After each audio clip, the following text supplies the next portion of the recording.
What is going on, Mr. Eric? Happy Friday. Happy Rye Friday to you.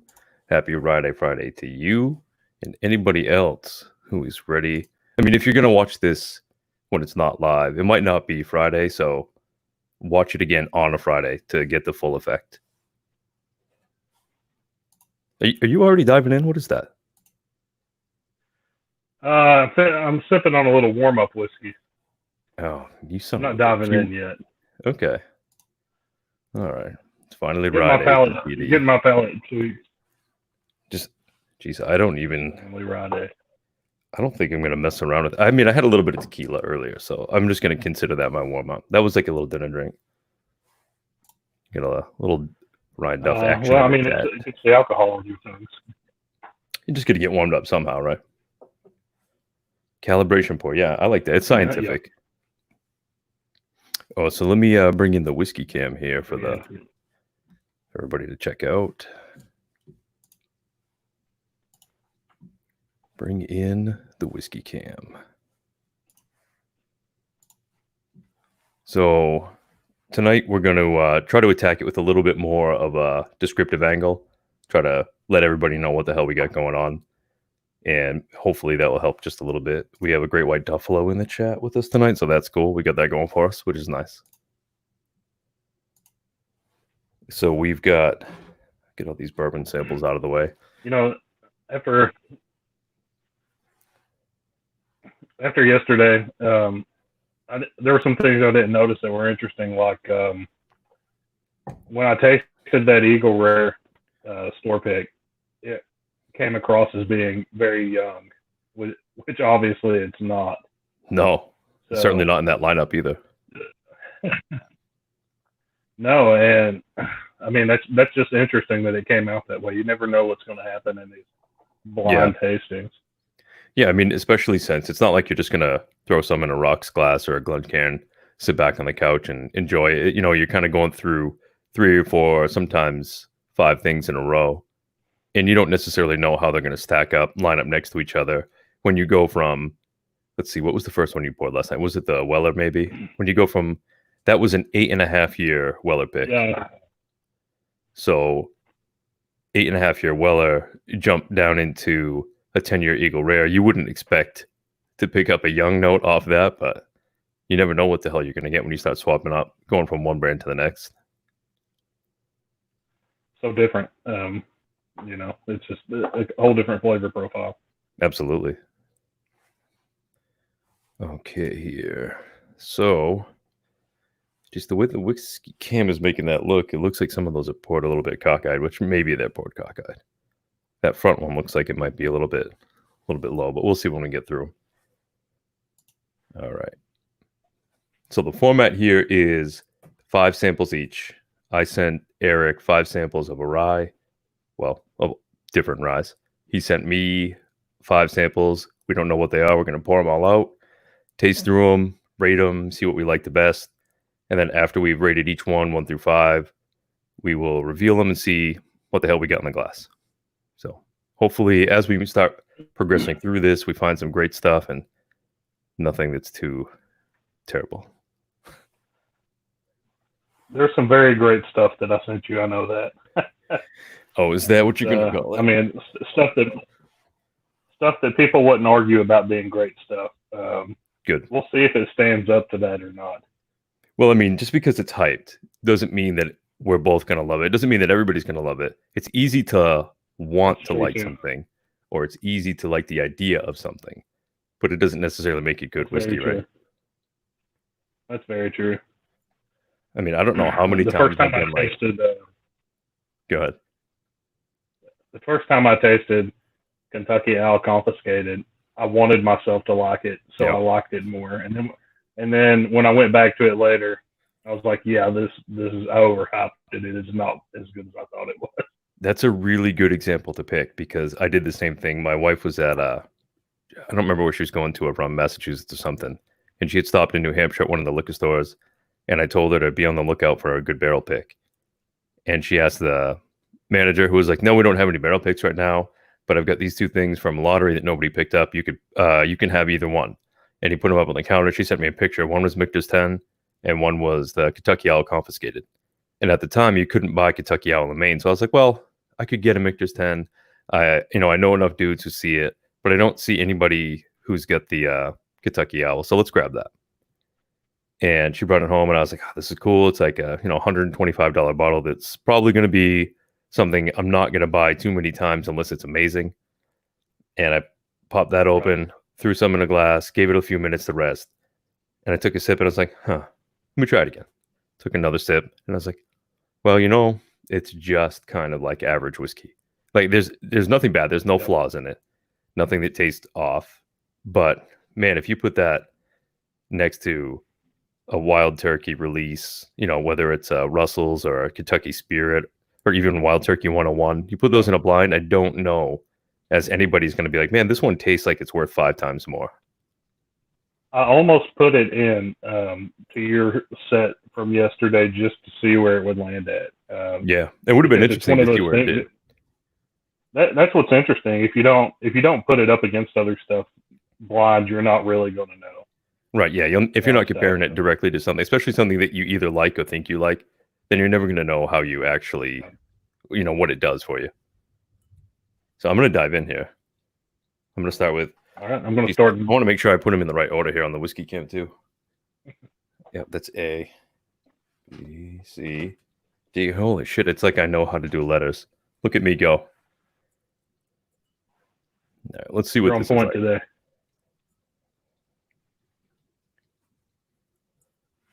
Well, I can tell you what, it smells like whiskey. Nose everything first. Oh, yeah, so like rye whiskey. Yours are not... So what order are you sipping in? Put it this. I want to know like yours, since I didn't A, B, C, D yours. Okay, so... What do you start with? The ones that I have RRB. Yep. RRB. Then we have 7, 19, 3, and 15.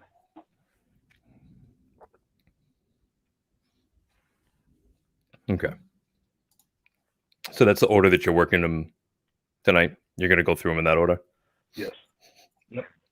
Okay. I'm going to go through in that order. I'm going to go through and nose everything first and then jump in and start tasting. I can dig it. You got a thunderstorm going on here now. House just shook. I like to get that first sip. Hopefully the internet stays up. Yeah, that's true. If I mysteriously cut out, then I guess you can just assume that whatever one was the most expensive, I liked the most, right? Yeah, you know something else that's interesting on the rye side is that we don't get as much on the bourbon side is on rye, we could be swinging from 51% rye to 100% rye here. Right. So there's a pretty wide range of rye. No, that's an aggressive thunderstorm. Which one did you react to there? That would have been B. Oh, the thunderstorm. Yeah, the thunderstorm and whatever is in glass B. Both a little bit aggressive.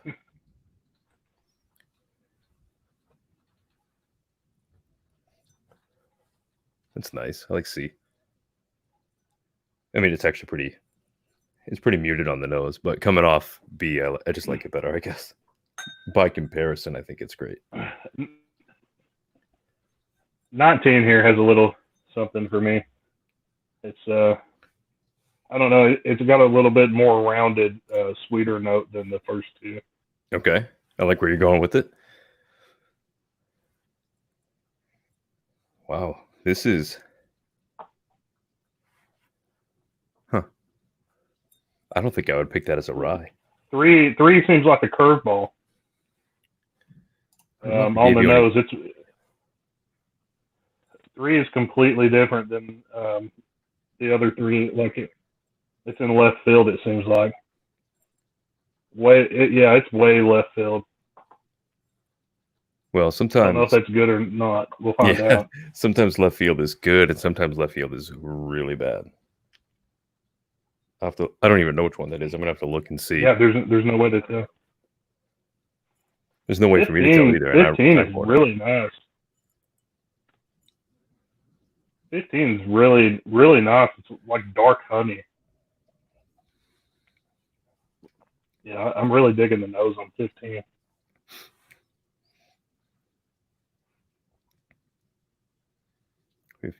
Yeah, okay. That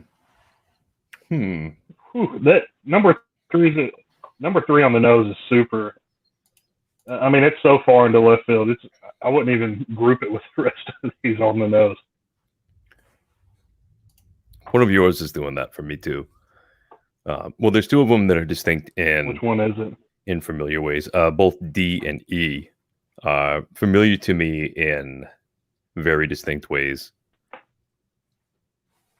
Okay, I could see that. All right, so now that I've gone through them all, when I come back, this RRB is a little different after. I guess my nose has probably gotten warmed up now.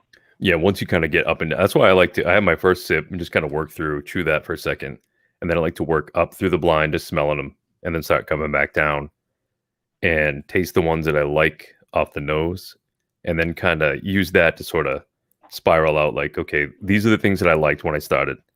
Do I want to progress from that, or do I want to come back to the beginning and just start the whole thing over? And I kind of do it that way. Like, I either go up and back, or if I didn't find something I like, to just start over until I can start singling them out. Because sometimes it's a little bit tough to differentiate between when you have like 5 of the same category. It's like 5 ryes. Like, okay, well, if none of these stands out a lot, then you're going to have to find a way to start separating them.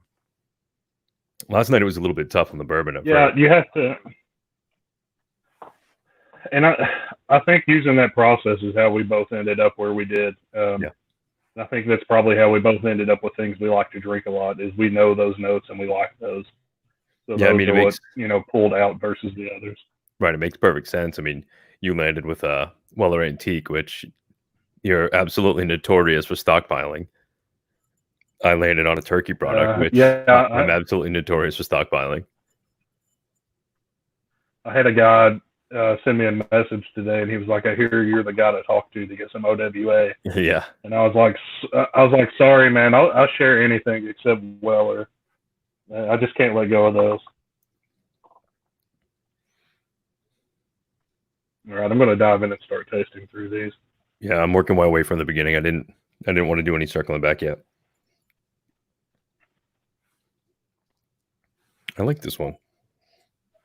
This is like, man, this has got to be a low rye percentage, because it's like, this is drinking just like a nice little bourbon, though.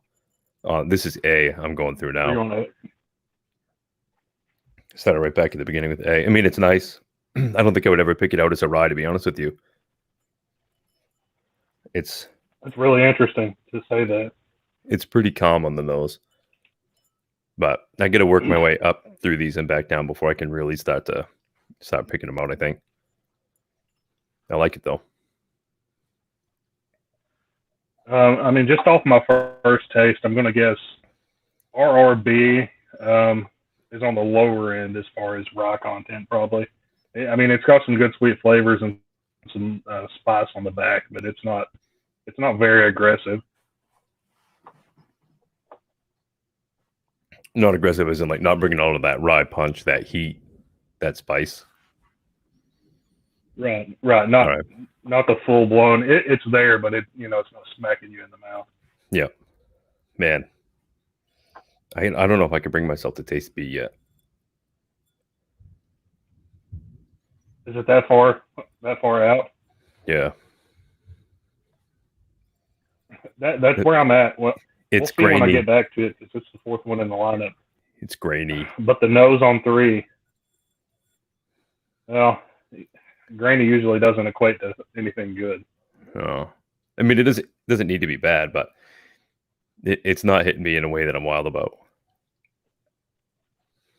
Right.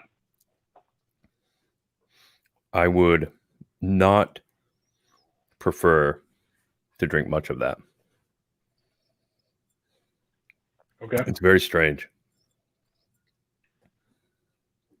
It's woody, but not in like a way that I'm crazy about right now. I'm going to come back to that one a little bit. So I'm going to set that one aside and spiral around it until I pick out another one that I want to set back, and then I'll come back and compare those two to see which I like the least. Yeah, that's what I had to do last night with the two on the bottom. Yeah, get it, set them aside, see if you can pull anything that's going to be way low or way high, and then slowly work your way towards putting one of those at the top and one at the bottom. So I'm on C now. It smells nice. Haven't hit a taste of it yet. I'm gonna hit some water. Try to clear out just a little bit before I move on to it. 7's pretty nice. It's the first taste of it, I'd say it's kind of floral. The way it hits my tongue, but it's good. I mean, through the first two, I can't really, off one taste separate the two from another. They're both good. Anybody who just joined in or is just checking out the stream, I got a little bit of coffee beans here that I'm just kind of sniffing in between, trying to clear the nose, clear the palate, kind of reset everything. Some of these, that last one I kind of sipped on, I wasn't really crazy about, and I don't want to have that sitting on my palate moving into the next ride that we're going to do here. No, you want to clear that out. Yeah, I would prefer to. I would prefer to leave that one alone for a little while. Yeah, I like this. There's a lot of nice 19's coming across it. 19's coming across as pretty familiar to me. I don't know exactly what it is, but it smells familiar. I love those when you get one that you're like, man, this tastes familiar. So then you could kind of wait, sip it, come back to it a couple times and see if there's anything that does jump out at you. Like, oh, you know what? I like this. And there's a note in here that I'm picking up. Like, that's kind of how I end up landing on a favorite, whether it's a bourbon, rye, whatever. Something that night after night, if I come back to it and like it. I really enjoy 19.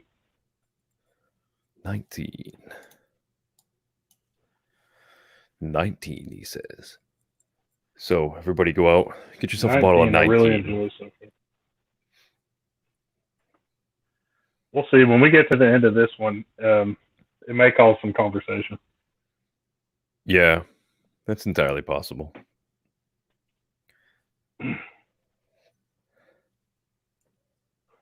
Man, the way you were with that sample B is the way 3's hitting me. Like the smell is so crazy. It's hard for me to even taste it. Yeah, when you get one that just when it jumps out at you too much, it can make it difficult to mess with. I like that one. I like C. Whiskey cam. I'll do a little cheers for the whiskey cam here. I don't know. Man, I don't want to guess this is the case, but it's so different that it almost makes me think it's finished. Well, I wouldn't want to reveal anything to you. Yeah, I don't want to hear anything. I'm saying because it's so far out of the realm of what the other four are, it almost makes me think it's finished.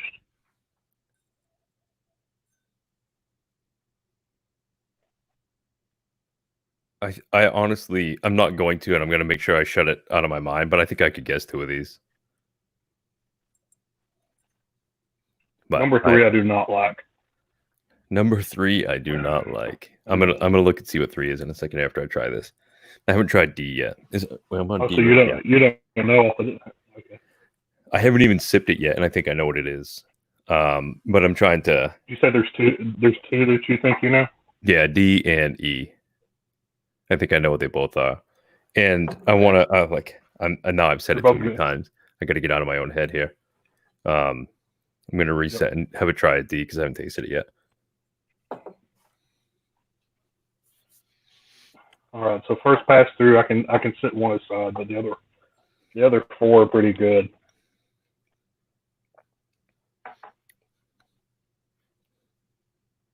Yeah. Okay. All right. Wow.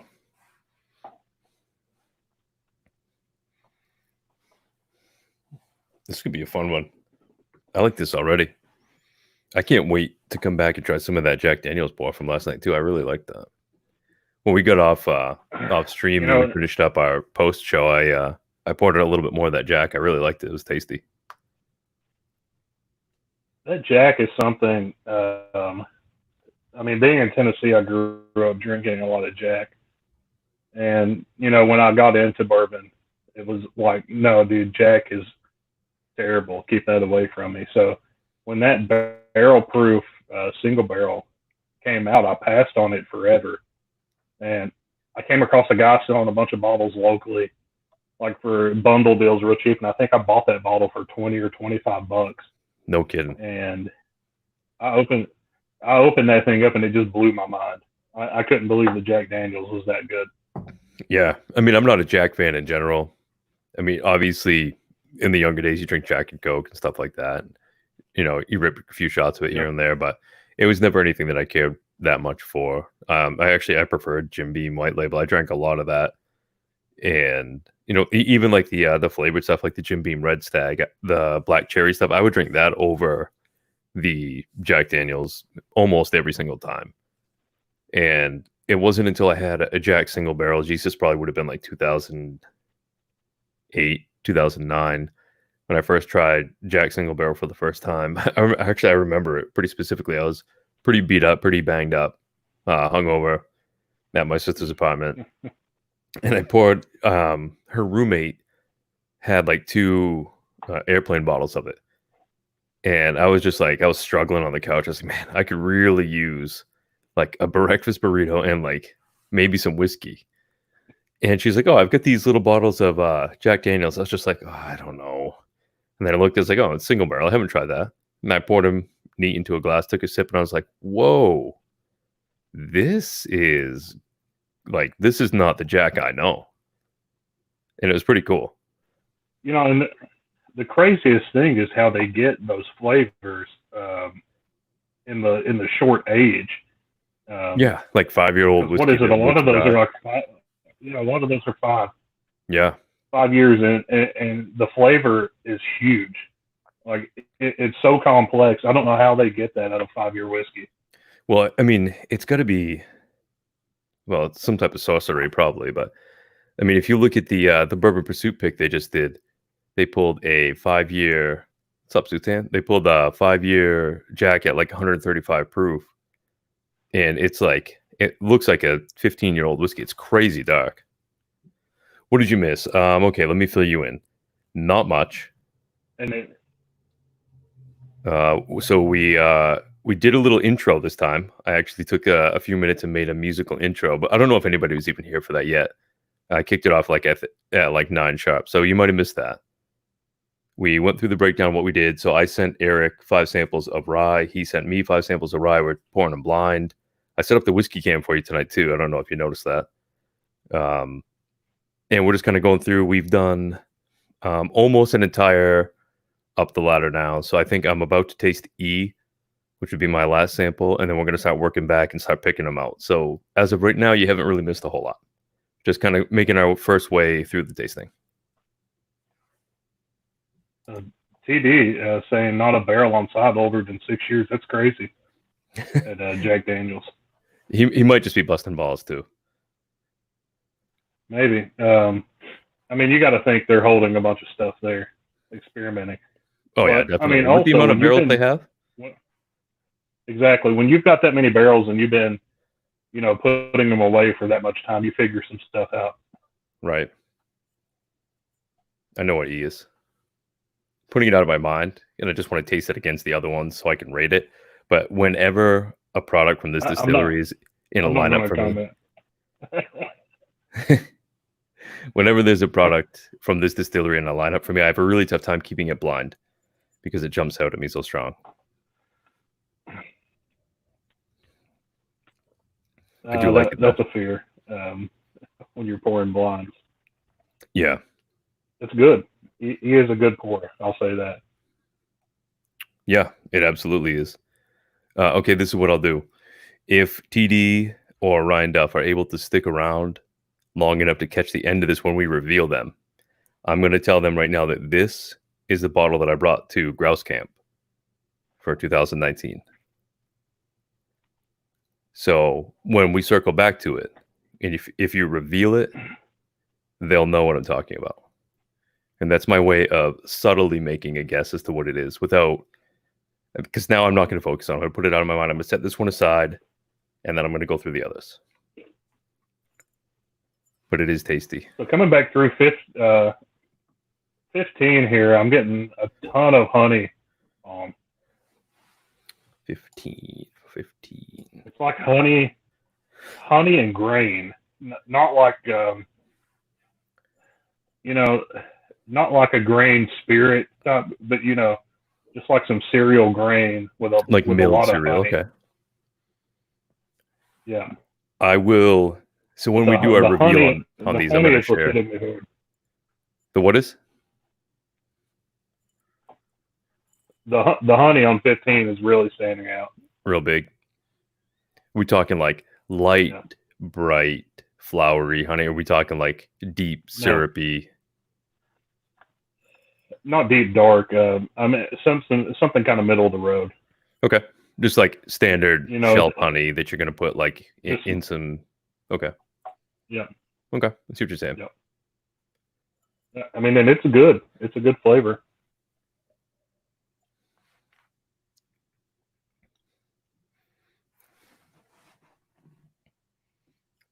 Okay.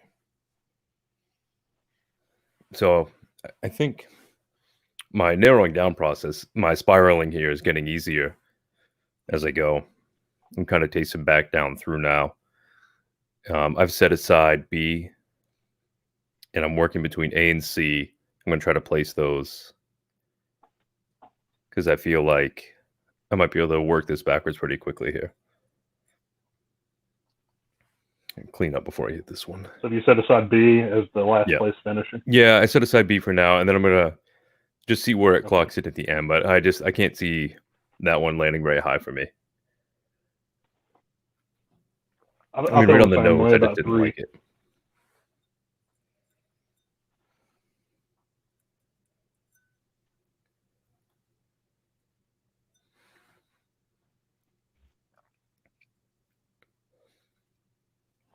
Okay. Those are both good.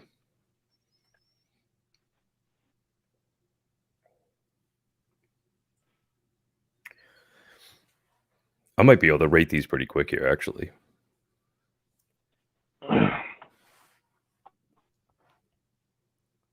Yeah, I'm not too far away. I've got two that are separated now. Yeah. I'm just going back, doing side by side, one against another, and moving one on, kind of like an elimination. Okay. I wish I had an easy way to pour B back into the sample bottle so I could put some of that Jack into that glass. I'll give B its final send off. No. You have the Jack Daniels right. I'm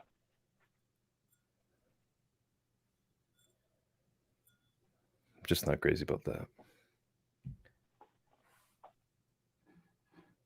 Which one was the Jack last night? It was C, I think, because that one's got the least in it.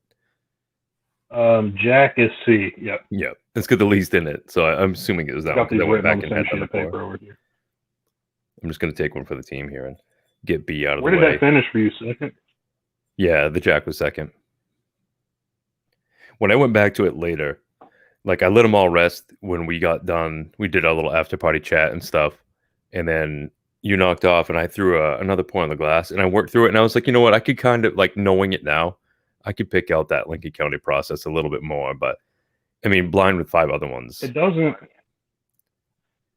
Something about that barrel proof, it doesn't jump out at me the way that that it jumps out of George Dickel and other Jack Daniels products. Mm-hmm. And I've never been able to put a finger on the flavor that it is, but it has there's something that stands out about it that when you put it in mixed drinks, it comes across really good in a sour. That's been the only thing I've ever been able to use Black Label Jack Daniels for and like it. Farther on is using it in a sour. because something about the note that you get from that Lincoln County in a sour works for me. Okay. I don't know. I've never even actually sat down and made a sour. It's just like the effort involved to do it and do it right. I mean, it's not like it's significant, it probably takes 5 minutes, but it's not something that I normally reach for anyway. I like I like a Manhattan basically, and because it's simple too. Something I do like here is, during this quarantine, bars have started selling like sour mix, like fresh sour mix. There's a few bars selling that. So if you're Like going that to they sit down made and drink some in-house. sours, you can, That's cool. so you can swing by and pick up some sour mix to come home and make a few drinks with that day. Oh, man, you know what? I shouldn't have put that in this same glass. It just didn't work. I'm still getting some of that same woody, grainy Ruined note. it. No, I mean, this Jack is what, like 132 proof. It should take that over. It is. But it's, man, that first cracking an egg is phenomenal. Yeah, seriously. All right, let me give this another whirl. Crack an egg. Bet you can't. Well, show's called Crack an Egg, and bet you can't. So there we go. That's tasty. I like that, Jack. I'm gonna. What's up, Joel? I get a little bit of that Jack Daniels saved up, and I'm gonna go ahead and I'm gonna try that one next to the Goose's Lightning, the Bourbon Pursuit pick. What's up, Joel? How we doing tonight? So far, I keep having to adjust these little earbuds here. So far, we have. Oh yeah, I'm showing off my Brad Pitt Fury haircut, my quarantine hair, man. I spent a bunch of time. I'm pretty sure I know. I spent a lot of time on YouTube looking how to do that. Oh, Joel's got the D in his mouth tonight. Oh man, he looks good with the D. I can tell you what. So let's see. We are working through our rye blind. We're actually pretty close to doing our ratings here, Joel. We went up the ladder, back down a couple times, moved a couple aside, and I think I'm pretty close to ready on mine here, and I think Eric is just about getting pretty close with his.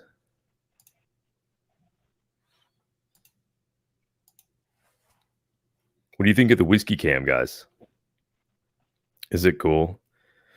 I know it's not like super high production value just looking at my little desk, but I thought it might be something that was just a little bit better than looking at our mugs all night.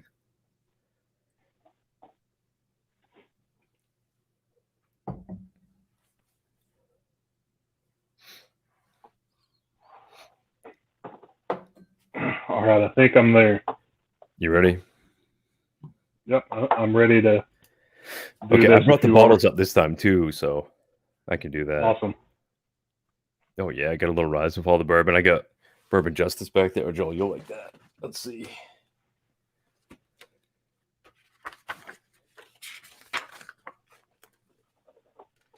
Can we see this here? Enjoy while you sip your corn.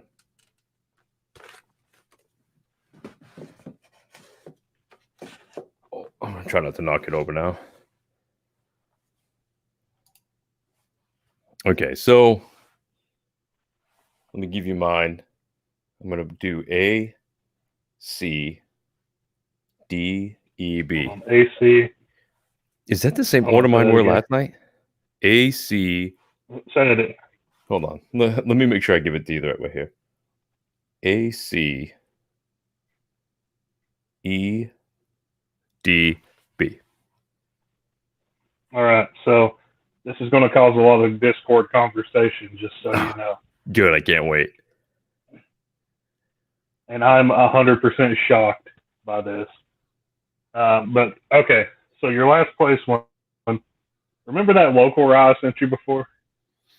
I remember you sent me something local. I thought it was a bourbon, though, but okay.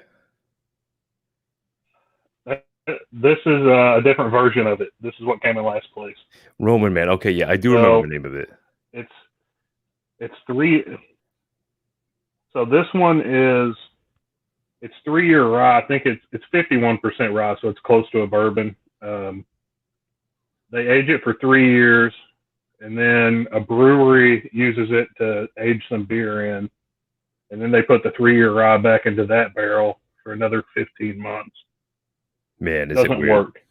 It doesn't work. No shit. One smell of that, and I was like, doesn't yikes. work. So the next one is something that's familiar to you. Yep. The Old Forester banana. I noticed that right off the bat. That was one of the ones that I was going to guess. I had somebody recently tell me they don't. Somebody told me they don't get banana. I don't. Recently, and I was like, that's all I get. I don't frequently get banana out of it, but if I drink that or if I smell that in a blind, I pick it up. Like if I'm making a Manhattan. So you know what this one is? The WFE. You know what? Yeah. That is the bottle that I brought to Grouse Camp last year. It's a 4-year. Yep. That's the exact bottle I brought to Grouse Camp. It was very obvious to me what it was, so I had to set it aside. And it's like, it's always middle of the road for me. None of those ever blow me away, but they're all tasty. Like, you know, they're a B or a B- every time. They're always good. All right, so you ready to get Discord fired up? Yeah, let's see what we got. So, second place. That was good. Between that one and whatever A was not easy because they were both good. And honestly, I thought A might have been turkey. Cornerstone. So first place. Oh, I like that one. I had a sample it before and liked it. The Parker's heavy char. That makes sense for me, actually. I've had that before and liked it a lot, actually. So I got a bottle of that and I fireballed it in Discord because everybody was saying how terrible it was. And Mike, the guy who won it, sent me back a sample of it. And I was like, shit, I would have drank that. That's good. And I didn't like it when I opened it. But I've gone back to it since then, and it's changed a lot. Yeah, I feel a little bit better about myself not picking turkey 2 nights in a row. I don't really know why, because I like turkey and I pick turkey plenty of nights a week anyway, as it is, you know, on my own accord. But having the well, I mean, that Cornerstone's nice though. I'm glad you sent me that. Thank you. I mean, those two are really good. I'd never tried the Cornerstone before, and honestly, I thought A might have been turkey, but I was like, I can't tell what it would be in turkey. It just has a profile that I like. Yep. That's interesting, because there is a lot of hate on Parkers. Yeah, there is, especially on that one rye in particular. I mean, it's like, I think I might have told you that I don't think it was very heavy on the rye. You know, it could have been a bourbon for all intents and purposes, but I think it's good. All right, so the WFE, the WFE was a 4-year. 4-year, probably like 114 proof or so. I think this one's a 108. 108. Yeah, 108.2. Yeah, it didn't seem very hot for whatever it was. Yeah, so yeah, Joel, it was Willet 4-year that came in third, and then Cornerstone second, Parker's first. I mean, I could have put the Willet anywhere because I knew exactly what it was in the first smell. So it was like that one in the Old Forester too. I was like, I'm gonna have a hard time with these placing them anyway because I know what they are. So like, I'm gonna have that bias in my mind, like, oh man, I know that this is Willet. Should I be worrying about that when I'm placing it in my score here? But whatever. I mean, just going by taste alone, Willet's always good, sometimes great. Good. Yeah, it's just a good rye.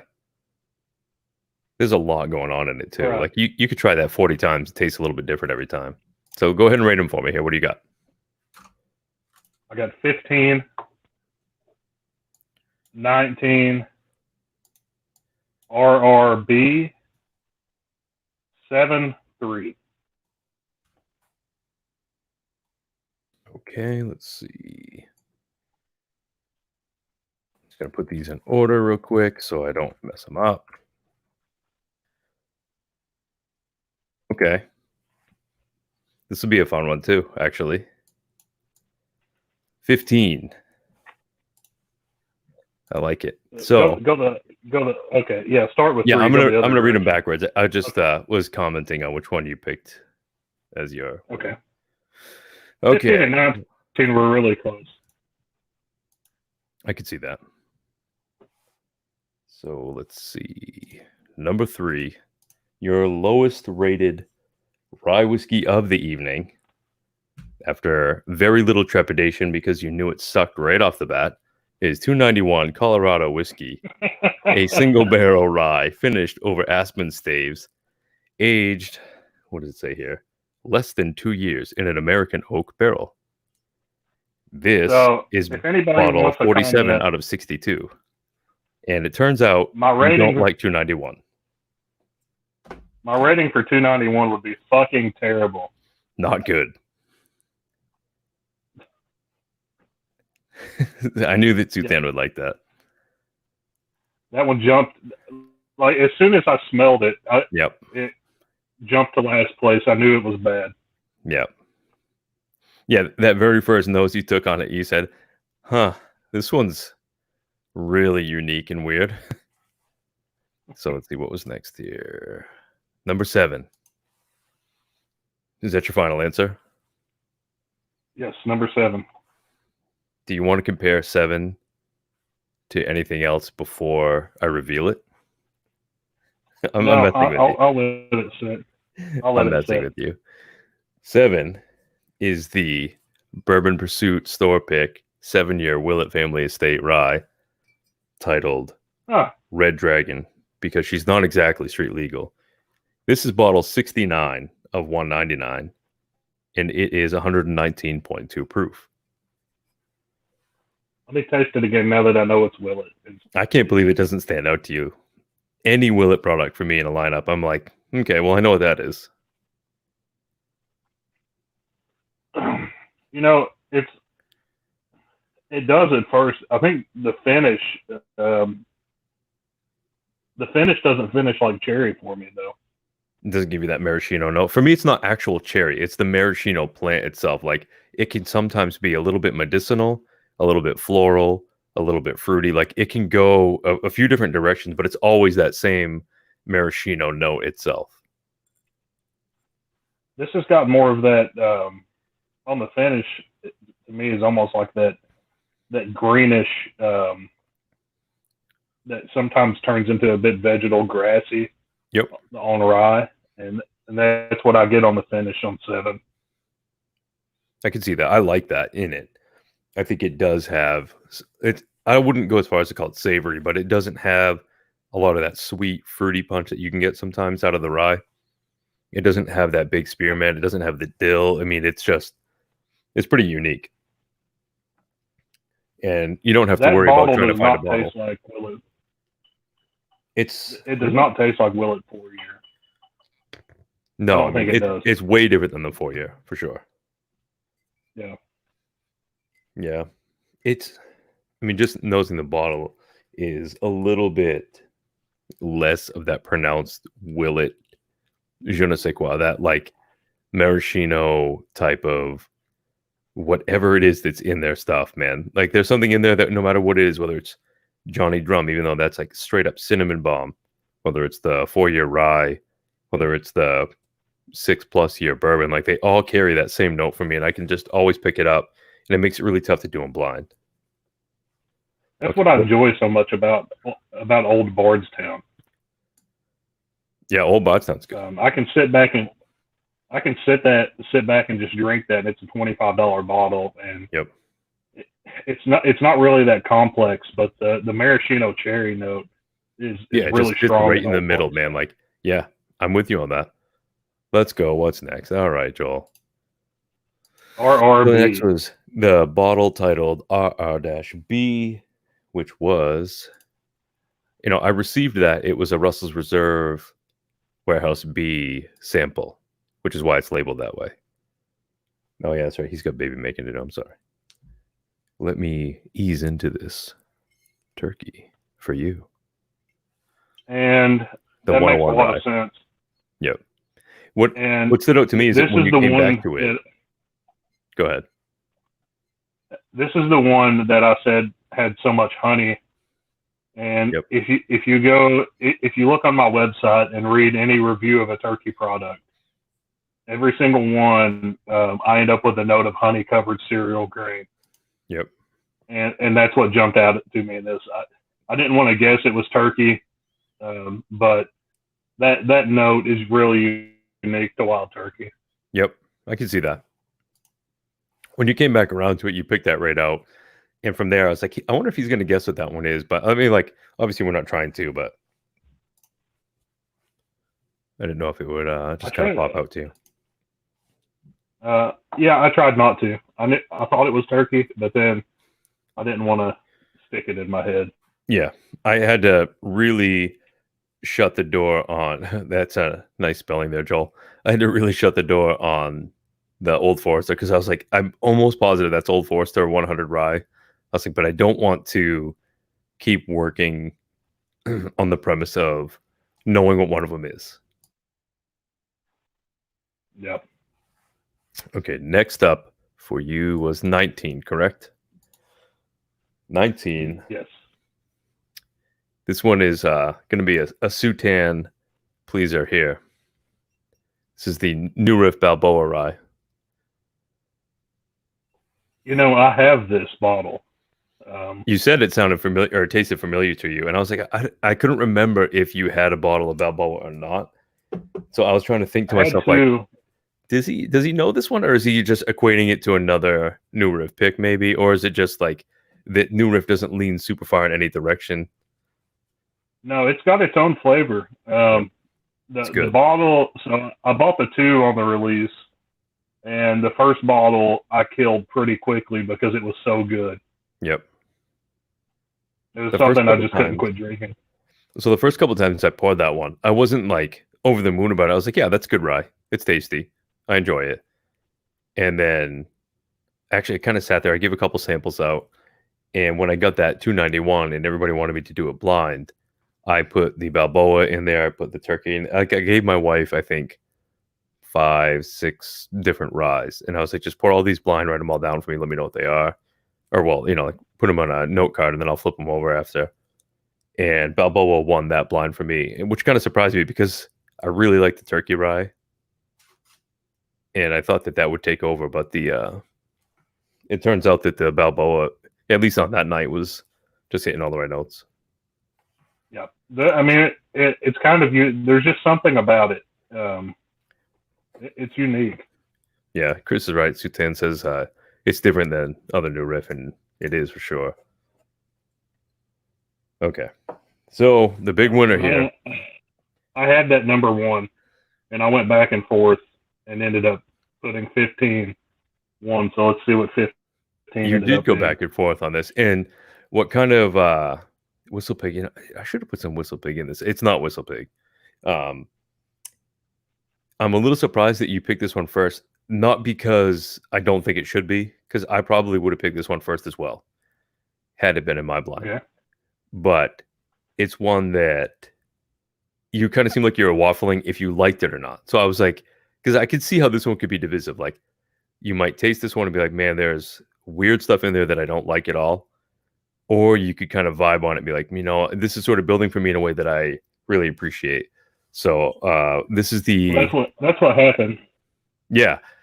For me, this one, the very first pour of it was interesting, and I kind of kept coming back to it. And I spent about 20 minutes nosing it for the first time. And it's the Pursuit Series episode 18, the Finger Lakes Rye, which I might have even sent you a sample of this. Yeah. So you've tasted this before. You did, and I really liked it. Yeah. Yeah. And so when I first tasted it tonight, I slid it down to around 3rd. Yeah, it's weird at first. And then as I kept going side by side, it just kept climbing up, and it ended up on top. So yeah, that one, every single time I have it, the very first couple like sniffs of it, I'm like, you know what? That's like, there's something kind of weird about it. And then like the more I get into it and swirl it and dig down in, I end up finding like all of these deep dried fruits, golden raisins, sultanas, currants, like it ends up being like a mince pie for me. Like I get that like almost buttery pie crust note, like, which actually I think some of that's on the label. So there's probably a little bit of power suggestion going on here. So the show notes on this one, which is the tasting notes, says that it's grandma's perfect pie, can't compare to this rye with butter crust and a blueberry lemon filling. And for me, it's like, I don't know, like if I really wanted it to feel like blueberry lemon, I could probably go that route. But it's just like, for me, it's like raisins and spice. And I do get that buttery pie texture out of it and everything. And so it kind of jumps out as like a mince pie, but I like it. No, it just tastes like a shitty fruitcake, fucking Sutan. Well, if Sutan has a bottle he wants to send to me, feel free to. Yeah, absolutely. I've got, so this one here is, 3/4. When you sent me this sample before, the butter. I sent you the sample like right when I got it because I was like, this stuff is nuts. You have to try it. And I still stand by it. Like, I think it's a 4-year rye. Like, it doesn't have a lot of time in the barrel. It's just super unique. Yeah. Well, that's probably why that and the Balboa stand out. Because those are two really unique bottles. True. The Balboa is unique. And it's unique in all the right ways for... It's not adventurous. It's just like, especially I think for a bourbon drinker, like it's big, bright, sweet, tasty. Like it's got a lot of great stuff going on, but none of it's like out there. And this Mackenzie rye is out there. It's a little bit just fucking weird. Like you're not going to be the dude who comes in like, oh, I drink, Elijah Craig and soda or something like that, and jump into this and be like, oh, it's great. No, it definitely it could be. So, anybody that's still in here that wants a sample pack of the samples that I sent to John, comment in while we're on in the chat. Just write in the chat, and I'll put you in a random to send you a set of Who won it last night? Was it Kendrick? Kendrick. Okay, Kendrick good. won the bourbon samples.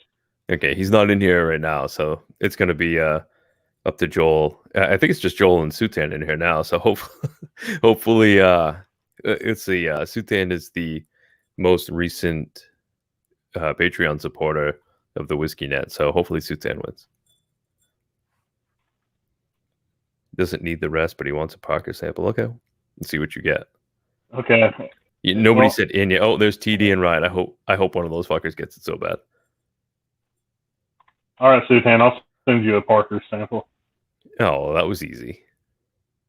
I mean, there's only I think 4 people in chat right now anyway.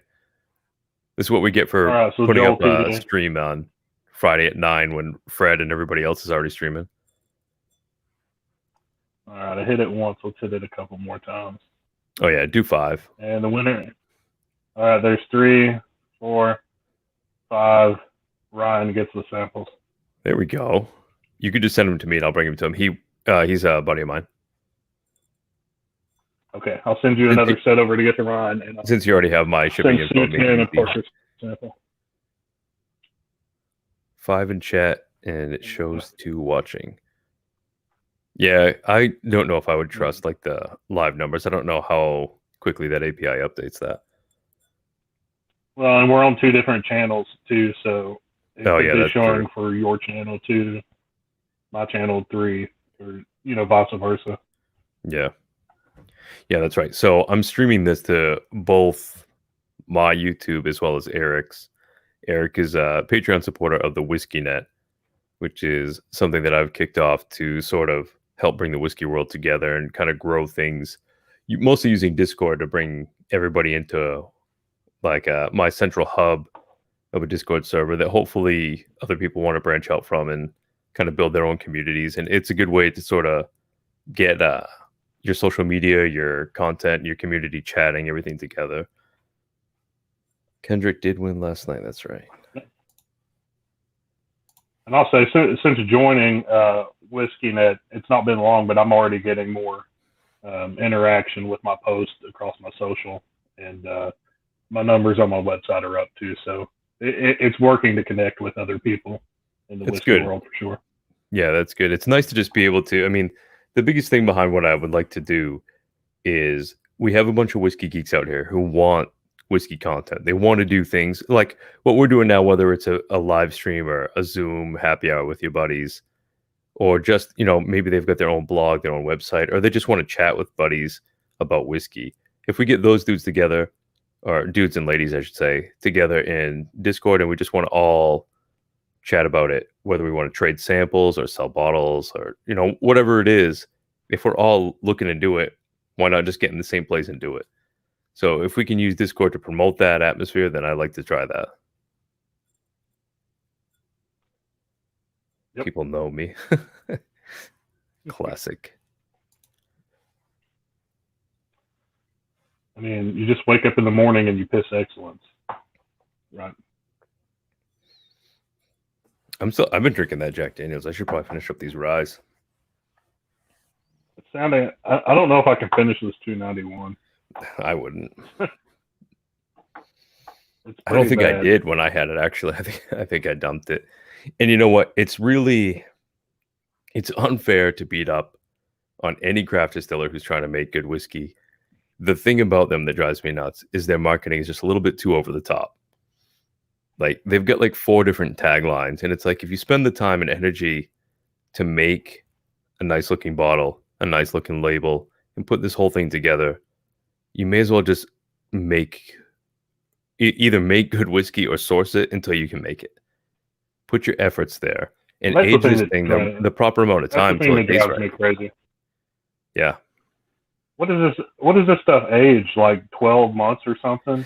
Their website says it's aged over a year. The bottle itself says less than 2 years. So, I mean, less than 2 years, it could very well be aged 6 months for all we know. Yeah, it's not good. Right. I mean, so they're using small barrels. So that's, and I'm yet to taste anything out of a small barrel that is good. Right. For me, that's there may be some stuff out there. When you start looking at, so this is a single barrel product. So you got to expect there's going to be a good amount of variance between it. Some are going to be downright awful, and some very well could be great, for all I know.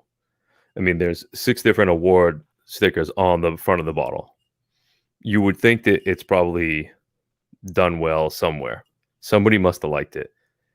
I don't, from judging from just this one bottle, I don't agree with that, but this is bottle 47 out of 62. So that tells you if they're only pulling 62 bottles out of the barrel, it's got to be a tiny barrel.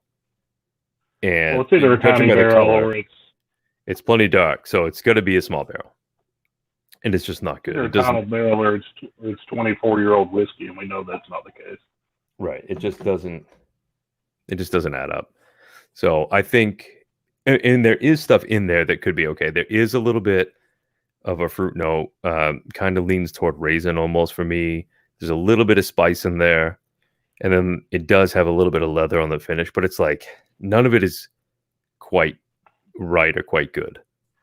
So I get the fruit stuff because when I was saying it almost seems like it's finished, it's because it was throwing off some red wine flavors to me. Well, technically it is finished. But it's finished with aspen staves. Well, so it's not finished in another container. It's just, it's got that aspen in there, which brings a weirdness to it. I don't know, honestly, if it's aspen that I'm tasting in it. Yeah, 10-gallon barrel. I don't know if it's aspen that I'm tasting in it, or if it's just that it's such young, raw whiskey that hasn't developed proper flavor. Like, it's too hard for me to pick out anything that I think is a positive influence in there. It's just not old enough, and you can't fucking rush whiskey. And if you try to, and use a little barrel to get color on it, and you have beautiful packaging and over-the-top marketing, you just don't end up with a great product. And that's sadly what that is. Yeah, and what's funny is you compare them to somebody like, look at Finger Lakes and New Riff both. Finger Lakes, boom, 4 years is all it took to make this win for you tonight. Yeah, and I mean the New Riff is also 4 years. Yeah. So, I mean, especially with rye, it's not like it takes that long of a time. Right, you just have to give it some time. Yeah, I mean, everything else up in this lineup tonight is 4 years. Well, there's no age statement on the turkey, but it's probably 4 years. So you look at the Willet is 4 years. or sorry, my Willet was 7 years. Yours is 4. The New Riff is 4, and then the Finger Lakes is 4. Like, you can get by with not as much time in the barrel, but it needs to be a proper barrel, and it needs to be aged for the proper amount of time. Like, you can't just sneak it by getting that easy color out of a small barrel and calling it good. Like, when it looks right doesn't mean it tastes right, and I think that's what they're doing wrong. And it's too bad because they're obviously trying a lot. They're putting a lot of money into the brand, but just not enough time into the whiskey. Yeah, they're trying. They're not just throwing something out. Right. But we'll see what happens. 4 year rye definitely goes faster than bourbon. Oh yeah, especially like something like a wheated bourbon, where there's like sort of like that slot limit on fishing. Like, if it's below X amount of years, it's probably terrible, and if it's above X amount of years, it's probably terrible. So like for a wheat whiskey, or a wheated whiskey rather, you get into that slot between X years and X years, it's probably going to be absolutely disgusting if it's out of that, and delicious if it's in it. And I feel like with anything going into a small barrel, you're really, really risking it. So if you're going to do it the right way, you need to get into that. You got to find the right slot for your product. So that rye whiskey needs to be, man, if it's under 2 years, it's probably going to be rough. Even if you look at like Peerless and some of those guys who have come out with a great 2-year-old product, imagine what it's going to be at 4 years. It'll be noticeably better. 2 to 4, you can get away with a great rye. The difference between Peerless 3-year and Peerless 4-year is tremendous too. I haven't had the 4-year yet. I've had the 2-year and the 3. Or no, that's what I'm thinking. The difference between the 2 and the 3. Yeah, very noticeable. At least what I had was very different. Yep. It's almost there. It's going to be really, really good. Yeah, and they're bourbon as well. I've got a bottle that's 4 years. It needs some more time, but Peerless is on the right track. Yeah, I would say so. The only thing they messed up on was pricing themselves too high out of the gate. Yep, they did. And they scaled it back some to try to fix that issue, but there's only so much you can do. Once you jump out and you're selling for a really high price, it's going to be tough for people to buy that second bottle, which is the same thing that, well, I mean, I guess you could call Peerless a craft distillery, but when you start talking about like smaller craft or local craft, when they're selling you something for $50 to $60, that's just gross. You're not going to buy a second bottle of it. That's where I think New Riff is the best example. I mean, what's their 4-year product? $40, I think. So they've 40, 50. I don't think they've got much more than 55. So they've left themselves room as it ages to raise the price. Whereas you start with somebody like, Peerless, if you're charging $100 for a 3-year rye, right? Yeah, their ceiling is. What are you going to be charging for it? Yeah, what are you going to be charging for it when it's 6 years? Absolutely. Well, Eric, I think this has been a pretty good blind session here between the bourbon and the rye. The rye was definitely interesting. We had some pretty good sleepers in there. We had some pretty good craft surprises in there as well. Yep. So I just wanted to go ahead and take a second and say, thanks to everybody that caught the video here live with us and anybody who's watching it now. Again, I wanted to mention that Eric is a supporter of the Whiskey Net. So that's patreon.com/thewhiskeynet. And if you go there, check it out. You kind of see what we're doing to help build the whiskey community, trying to do everything in a positive way and bring everybody together and just have some fun with this, doing things like this that we got going on here with a little, with a whiskey cam, showing us these amazing books in the background. Having a little bit of fun with the blind is just something that we can kind of do to have a little bit of fun on a Friday night while a lot of people are locked up in quarantine and whatnot. So hopefully we can all just kind of expand the whiskey world together and have a little bit more fun with it. I want to kick it over to Eric real quick and just let him kind of plug his thing here, Bourbon for the Masses, and just let everybody know what he's got going on. So Eric, if you just want to let it rip, go ahead. All right, guys. So you guys can find me at BourbonForTheMasses.com. I'm on Twitter and Facebook at BRBN, the number 4 the masses, and on Instagram, Bourbon for the Masses. I drop new reviews every Monday and Thursday Mix a few articles in there too. So if you guys are just looking for some bonus content, head on over and check my website out. I'd appreciate it. Awesome, guys. So again, thanks everybody for coming in, checking it out. Whatever you got left in your glass, let's have a little bit of a quick toast and just say thanks for everybody for joining in. Have a good time. Stay safe. Be good. Cheers.